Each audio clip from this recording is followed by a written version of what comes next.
सामने खुल गए।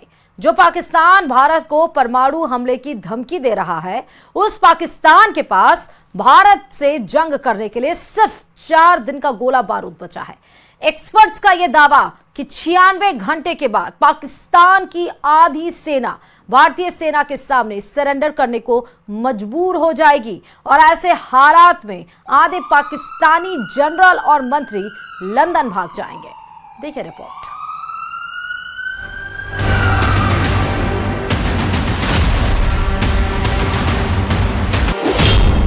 गीदड़ भभकी वाले पाकिस्तानी बन गए गीदड़।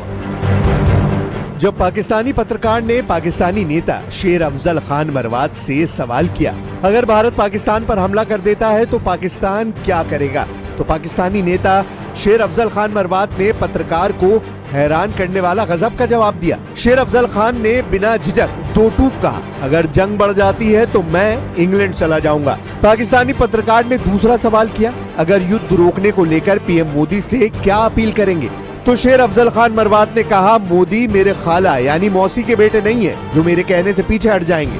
पाकिस्तानी नेता शेर अफजल खान मरवात के इस जवाब से मौके पर मौजूद लोग ठहाके मारकर हंसने लगे। आप खुद इस बात को पूरा सुनिए, पाकिस्तानी नेता शेर अफजल खान मरवात क्या कह रहे हैं। और बतौर पाकिस्तानी अगर जंग बढ़ जाती है तो बंदूक लेकर बॉर्डर पर जाएंगे? नहीं, अगर जंग बढ़ जाती है तो मैं इंग्लैंड चला जाऊंगा। सर तो आप नहीं समझते कि इन हालात में मोदी साहब को थोड़ा सा बैकग्राउंड में जाना पड़ेगा, थोड़ा सा पीछे हटना पड़ेगा? इन हालात में आप नहीं समझते कि मोदी को थोड़ा सा पीछे जाना चाहिए ताकि हालात नॉर्मल हों? मोदी मेरे खाला का बेटा है जो मेरे कहने से पीछे जाएगा। अब तो पाकिस्तानी भी समझ चुके हैं कि पाकिस्तानी सेना सिर्फ भारत को गीदड़ भभकी दे रही है, उसके पास भारत से मुकाबले के लिए बम और हथियार हैं ही नहीं। पहले खबर आई थी कि भारत लगातार 40 दिन तक युद्ध कर सकता है, जबकि पाकिस्तान सिर्फ 7 दिन तक युद्ध कर सकता है। लेकिन अब खबर है कि पाकिस्तानी सेना सिर्फ 4 दिन युद्ध भारत से कर सकती है। हम आपको बता दें कि आर्थिक तंगी से जूझ रहे पाकिस्तान ने 2022 में शुरू हुए यूक्रेन युद्ध के दौरान करोड़ों डॉलर के बम और हथियार अमेरिका के साथ मिलकर यूक्रेन को बेच दिए थे, जिसका खमियाजा पाकिस्तान भुगत रहा है। जरा देखिए पाकिस्तान के गद्दार, लालची और घूसखोर जनरलों ने यूक्रेन को कितने करोड़ डॉलर का गोला बारूद बेचा था। साल 2023 में पाकिस्तान ने गुप्त रास्तों से लाखों राउंड तोपखाने के गोले, रॉकेट और छोटे हथियारों की सप्लाई यूक्रेनी सेना को दी थी।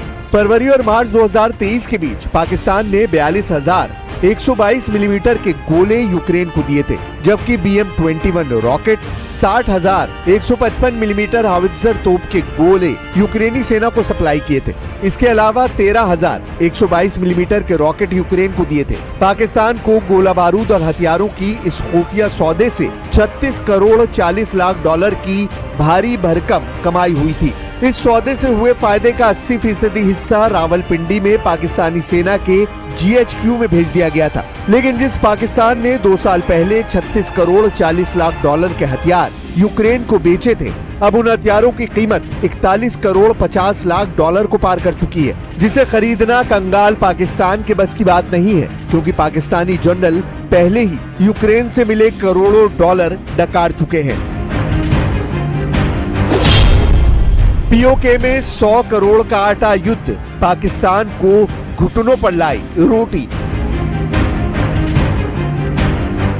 एक तरफ युद्ध लड़ने के लिए पाकिस्तान के पास गोला बारूद नहीं है, तो वहीं दूसरी तरफ POK में युद्ध से पहले ही रोटी के लाले पड़ने लगे हैं। POK की मीडिया से मिली जानकारी के मुताबिक POK में 100 करोड़ यानी 1 अरब का आटा स्टॉक किया जा रहा है, ताकि 2 महीने तक POK में लोगों को जिंदा रखा जा सके। 3 मई को पाकिस्तान के मुजफ्फराबाद के बाहरी इलाकों की एक मिल से करीब 250 टन आटा POK की तरफ रवाना किया गया है। भारत की ताबड़तोड़ एक्शन से पाकिस्तान घबराया हुआ है और POK में 2 महीने का आटा जमा कर रहा है। पाकिस्तानी सरकार ने LOC के पास विशेष रूप से आटा स्टॉक करने का निर्देश दिया है। पाकिस्तानी समाचार वेबसाइट द डॉन में छपी रिपोर्ट के मुताबिक पीओके की सरकार ने एलओसी से सटे इलाकों में विशेष रूप से लंबे समय तक टिकने वाला गेहूं का आटा स्टॉक करने का निर्देश दिया है। पाकिस्तान के डॉन की रिपोर्ट के मुताबिक पीओके के खाद्य मंत्री चौधरी अकबर इब्राहिम ने पीओके के प्रधानमंत्री चौधरी अनवरुल हक के निर्देश पर एलओसी बेल्ट में 2 महीने के लिए आटे का स्टॉक करने की मुहिम चला रखी है। ताबीज बने परमाणु बम, पाकिस्तान में परमाणु कोहराम।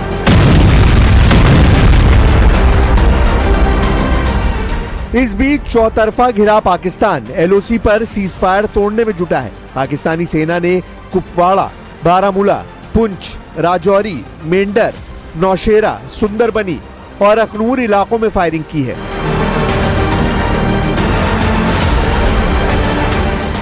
युद्ध विशेषज्ञों का साफ दावा है कि पाकिस्तान बार बार भारत को इसलिए परमाणु जंग की धमकी दे रहा है क्योंकि उसके पास लंबे युद्ध के लिए हथियार और गोला बारूद नहीं बचा है। यही वजह है कि पाकिस्तान पूरी दुनिया में दौड़ लगा रहा है ताकि भारत को हमला करने से रोका जा सके। लेकिन भारत जिस संयम के साथ सटीक और घातक बदला पहलगाम का लेने जा रहा है, उसे रोक पाना अब पाकिस्तान के बस की बात नहीं है। यही वजह है कि पाकिस्तानी मौलाना फजलुर रहमान ने यहाँ तक कह दिया है कि लगता है कि पाकिस्तानी परमाणु बम अब तावीज बनकर रह गए और पाकिस्तान पूरी दुनिया में अलग थलग पड़ता जा रहा है। अगर हर मसले के लिए फौज के सोच या फौज की अप्रोच हो, कभी भी आप यह मसला हल नहीं कर सकेंगे जब तक कि आपके साथ पॉलिटिकल सोच ना हो, इकोनॉमिक सोच ना हो। इंडिया की इकोनॉमी ऊपर जा रही है, चाइना की इकोनॉमी ऊपर जा रही है, बांग्लादेश की इकोनॉमी ऊपर जा रही है, इंडोनेशिया की ऊपर जा रही है, मलेशिया की ऊपर जा रही है, अफगानिस्तान की ऊपर जा रही है, ईरान की ऊपर जा रही है और इन सब के बीच में सिर्फ पाकिस्तान की इकोनॉमी गिर रही। क्यों? अब ऐसे हालात में आप अंदाजा लगा सकते हैं कि आने वाले घंटों में अगर भारत पाकिस्तान के खिलाफ बड़ा एक्शन लेता है तो पाकिस्तानी सेना का क्या हाल होगा।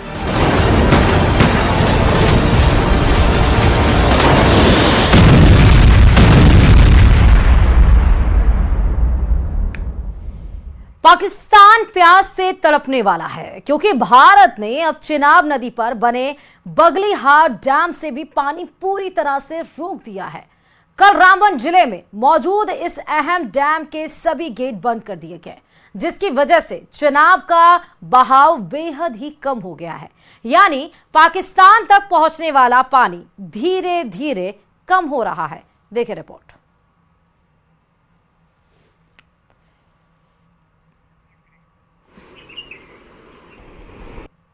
पहलगाम हमले के बाद गवर्नमेंट ऑफ इंडिया की जानिब से इंडियन वाटर ट्रीटी को सस्पेंड करने के असरात जो है वो जिला रामबन में विजिबल होना दिखाई दे रहे हैं। दरिया आज सुबह से हम देख रहे हैं कि लगातार दरियाई चिनाब का पानी जो है उसका फ्लो बहुत कम होता जा रहा है और इस वक्त में दरियाई चिनाब के बिल्कुल दरमियान में मौजूद हूँ। यहाँ पर आना बहुत मुश्किल होता था और यहाँ इसको पार करना तो उससे बड़ा चैलेंज होता था, बल्कि नामुमकिन है, क्योंकि दरिया की लहरें इतनी तेज होती थी जिसमें यहाँ से चलना जो है इंसानों के लिए दोभर हो जाता था। यहाँ आना भी सारे दिन बच्चों को दरिया किनारे आने पर रोकते थे और एडमिनिस्ट्रेशन भी लगातार ये एडवाइजरी जारी करती थी दरिया चिनाब के किनारे न जाए क्योंकि इसकी लहरें इतनी उफान में होती थी। आज जो है तस्वीरें बिल्कुल मुख्तलिफ है। दरिया चिनाब का पानी का कम होना जो है इस बात को जाहिर करता है कि गवर्नमेंट ऑफ इंडिया ने जो इकदाम लिए थे उनके असर जो है वो विजिबल होना शुरू हो गया है।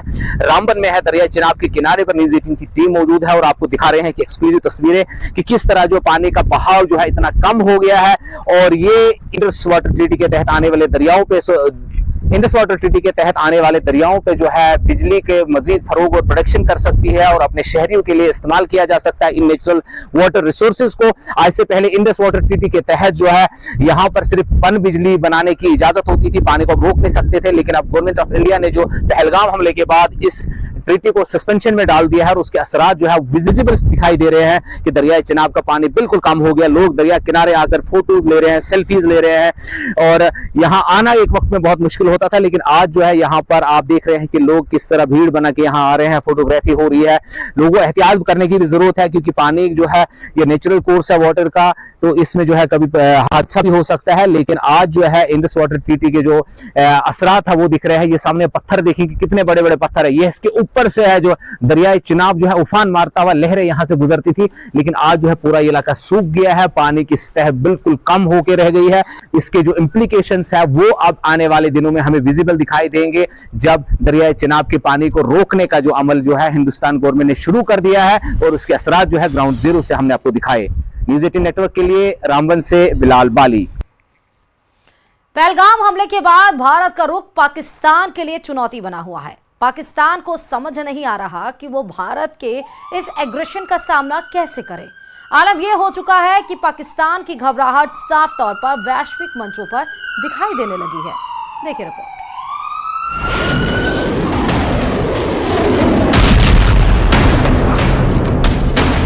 दिलचस्प बात यह भी है कि पहले जमाली ने भारत को परमाणु बम की धमकी दी, फिर अचानक सुर बदल गए। जमाली ने यह भी कहा कि दोनों देश परमाणु शक्ति संपन्न देश हैं, इसलिए तनाव को कम करना बेहद जरूरी है। उन्होंने कश्मीर हमले की तटस्थ